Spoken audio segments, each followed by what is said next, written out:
Hello everyone, this is Ifeyinwa. Welcome to Finding Africa, to explore and share the beauty of Africa, starting with folk stories from southern Nigeria. The Woman with Two Skins. Eyamba I of Calabar was a very powerful king. He fought and conquered all the surrounding countries, killing all the old men and women. But the able-bodied men and girls he caught and brought back as slaves, and they worked on the farms until they died. This king had 200 wives, but none of them had borne a son to him. His subjects, seeing that he was becoming an old man, begged him to marry one of the spider's daughters, as they always had plenty of children. But when the king saw the spider's daughter, he did not like her as she was ugly. And the people said it was because her mother had had so many children at the same time. However, in order to please his people, he married the ugly girl and placed her among his other wives. But they all complained because she was so ugly and said she could not live with them. The king therefore built her a separate house for herself, where she was given food and drink the same as the other wives. Everyone jeered at her on account of her ugliness, but she was not really ugly but beautiful, as she was born with two skins. And at her birth, her mother was made to promise that she should never remove the ugly skin until a certain time arrived, save only during the night, and that she must put it on again before dawn. Now, the king's head wife knew this, and was very fearful lest the king should find it out and fall in love with the spider's daughter. So she went to a juju man and offered him 200 rods to make a potion that would make the king forget altogether that the spider's daughter was his wife. This the juju man finally consented to do, after much haggling over the price, for 350 rods, and he made up some medicine which the head wife mixed with the king's food. For some months, this had the effect of making the king forget the spider's daughter, and he used to pass quite close to her and without recognizing her in any way. When 4 months had elapsed and the king had not once sent for Adiaha, for that was the name of the spider's daughter, she began to get tired and went back to her parents. Her father, the spider, then took her to another juju man, who, by making spells and casting lots, very soon discovered that it was the king's head wife who had made the juju and had enchanted the king so that he would not look at Adiaha. He therefore told the spider that Adiaha should give the king some medicine which he would prepare, which would make the king remember her. He prepared the medicine for which the spider had to pay a large sum of money. And that very day, Adiaha made a small dish of food into which she had placed the medicine, and presented it to the king. Directly he had eaten the dish, his eyes were open, and he recognized his wife, and told her to come to him that very evening.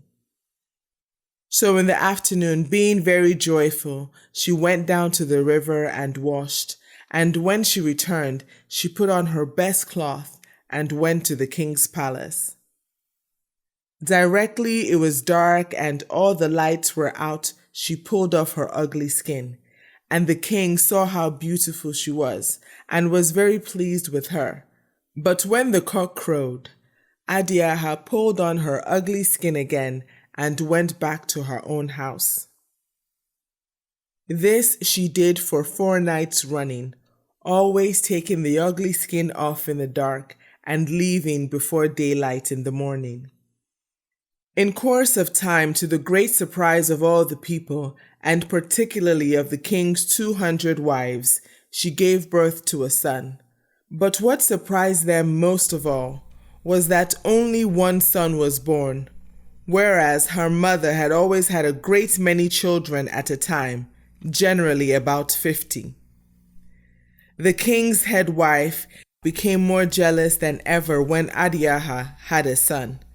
So she went again to the juju man, and by giving him a large present, induced him to give her some medicine, which would make the king sick and forget his son. And the medicine would then make the king go to the juju man, who would tell him that it was his son who had made him sick, as he wanted to reign instead of his father. The juju man would also tell the king that if he wanted to recover, he must throw his son away into the water.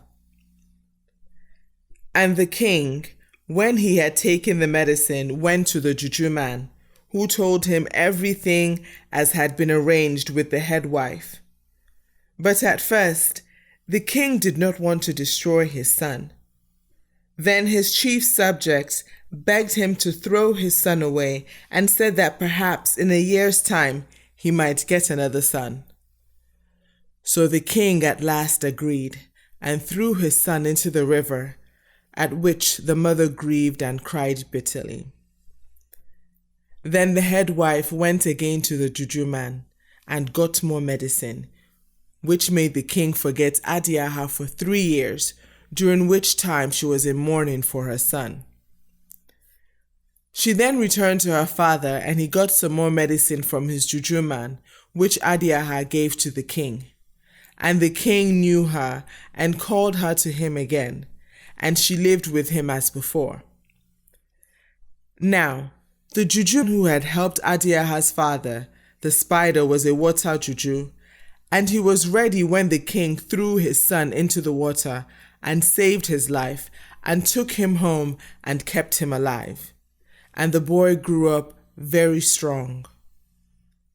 After a time, Adiaha gave birth to a daughter, and her, the jealous wife, also persuaded the king to throw away.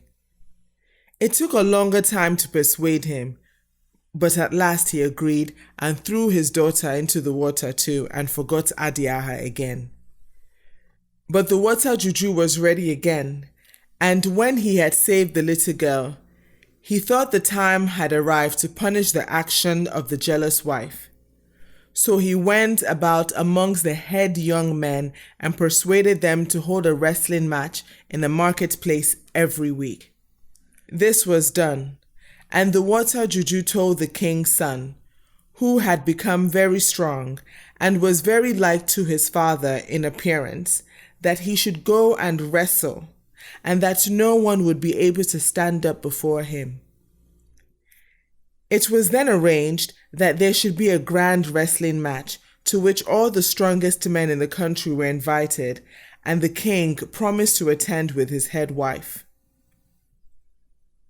On the day of the match, the water juju told the king's son that he need not be in the least afraid, and that his juju was so powerful that even the strongest and best wrestlers in the country would not be able to stand up against him for even a few minutes. All the people of the country came to see the great contest, to the winner of which the king had promised to present prizes of cloth and money, and all the strongest men came. When they saw the king's son, whom nobody knew, they laughed and said, "Who is this small boy? He can have no chance against us." But when they came to wrestle, they very soon found that they were no match for him. The boy was very strong indeed, beautifully made and good to look upon, and all the people were surprised to see how like he was to the king. After wrestling for the greater part of the day, the king's son was declared the winner, having thrown everyone who had stood up against him.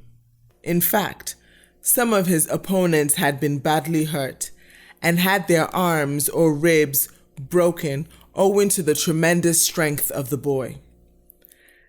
After the match was over, the king presented him with cloth and money and invited him to dine with him in the evening. The boy gladly accepted his father's invitation, and after he had had a good wash in the river, put on his cloth and went up to the palace, where he found the head chiefs of the country and some of the king's most favored wives. They then sat down to their meal, and the king had his own son, whom he did not know, sitting next to him. On the other side of the boy sat the jealous wife, who had been the cause of all the trouble. All through the dinner, this woman did her best to make friends with the boy, with whom she had fallen violently in love on account of his beautiful appearance, his strength, and his being the best wrestler in the country.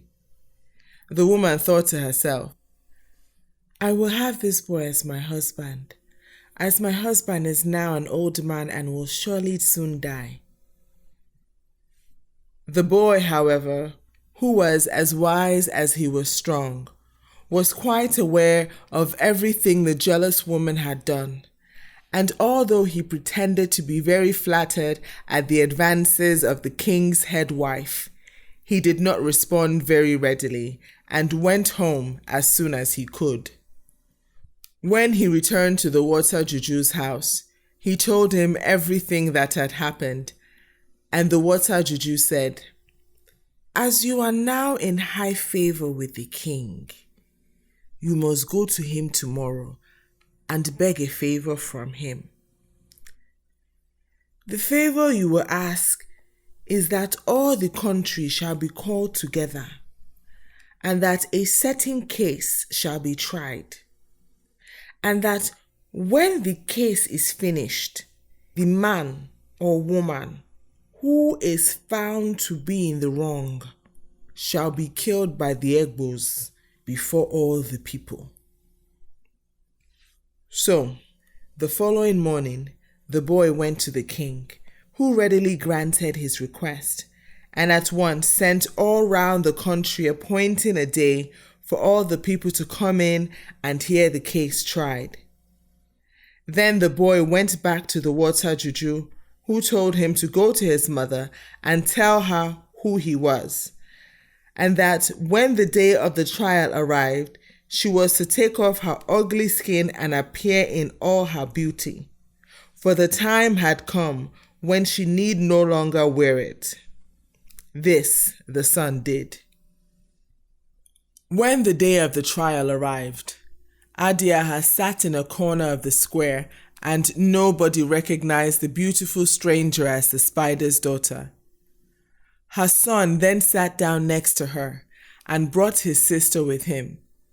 Immediately his mother saw her, she said, "This must be my daughter, whom I have long mourned as dead," and embraced her most affectionately. The king and his head wife then arrived and sat on their stones in the middle of the square, all the people saluting them with the usual greetings. The king then addressed the people and said that he had called them together to hear a strong palaver at the request of the young man who had been the victor of the wrestling, and who had promised that if the case went against him, he would offer up his life to the Egbo. The king also said that if, on the other hand, the case was decided in the boy's favor, then the other party would be killed, even though it were himself or one of his wives. Whoever it was would have to take his or her place on the killing stone and have their heads cut off by the Egbos. To this, all the people agreed and said they would like to hear what the young man had to say. The young man then walked round the square and bowed to the king and the people and asked the question, "Am I not worthy to be the son of any chief in the country?" And all the people answered, "Yes." The boy then brought his sister out into the middle, leading her by the hand. She was a very beautiful girl and well made. When everyone had looked at her, he said, "Is not my sister worthy to be any chief's daughter?" And the people replied that she was worthy of being anyone's daughter, even the king's. Then he called his mother Adiaha, and she came out, looking very beautiful with her best cloth and beads on, and all the people cheered as they had never seen a finer woman. The boy then asked them, "Is this woman worthy of being a king's wife?" And a shout went up from everyone present that she would be a proper wife for the king, and looked as if she would be the mother of plenty of fine, healthy sons. Then the boy pointed out the jealous woman who was sitting next to the king, and told the people his story, how that his mother, who had 2 skins, was the spider's daughter, how she had married the king, and how the head wife was jealous and had made a bad juju for the king, which made him forget his wife. How she had persuaded the king to throw himself and his sister into the river, which, as they all knew, had been done. But the water juju had saved both of them and had brought them up. Then the boy said, "I leave the king and all of you people to judge my case. If I have done wrong, let me be killed on the stone by the Egbos. If, on the other hand, the woman has done evil, then let the Egbos deal with her as you may decide." When the king knew that the wrestler was his son, he was very glad, and told the Egbos to take the jealous woman away and punish her in accordance with their laws. The Egbos decided that the woman was a witch, so they took her into the forest and tied her up to a stake, and gave her 200 lashes with a whip made from hippopotamus hide, and then burnt her alive, so that she could not make any more trouble, and her ashes were thrown into the river. The king then embraced his wife and daughter and told all the people that she, Adiaha, was his proper wife and would be the queen for the future. When the palaver was over, Adiaha was dressed in fine clothes and beads and carried back in state to the palace by the king's servants. That night, the king gave a big feast to all his subjects and told them how glad he was to get back his beautiful wife, whom he had never known properly before, also his son, who was stronger than all men, and his fine daughter. The feast continued for 166 days, and the king made a law that if any woman was found out getting medicine against her husband, she should be killed at once. Then the king built 3 new compounds and placed many slaves in them, both men and women. 1 compound he gave to his wife, another to his son, and the 3rd he gave to his daughter. They all lived together quite happily for some years until the king died, when his son came to the throne and ruled in his stead. Moral: jealousy kills. Don't be jealous of your neighbor. Instead, find a way to believe in yourself. Thank you for listening. If you enjoyed the story, hit the subscribe button. If you didn't enjoy the story, still hit the subscribe button because you may like the next one. Until next time, enjoy life. Finding Africa.